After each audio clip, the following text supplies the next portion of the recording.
Москва шаарындагы Крокус Сити Холл концерттик залында пайгамбарыбыз Мухаммед алейхиссалату вассаламга арналган Мавлид ан-Наби кечесине чакырабыз. İslam dini бұл тыныштықтың дini айла. Таштаңыз ошол салт балтыңызды аузу билля. Я, эмне жакшылык тапканы жүрөсүң сен? Ошол мекениңиз. Мага эмне берди? Бұл анығын болбай қалған эме турбайбы, я. Бирөөнүн эшигин сагаламай, көзүңдү ач көзүңдү. Атасы намаз окуган адам капыр. Анан муздаган малы.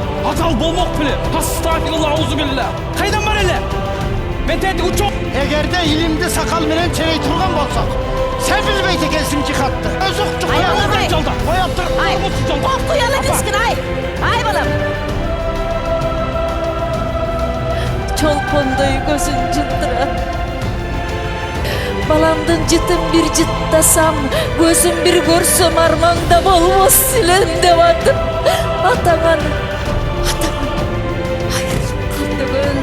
Ысык көл, соң көл, чатыр көл.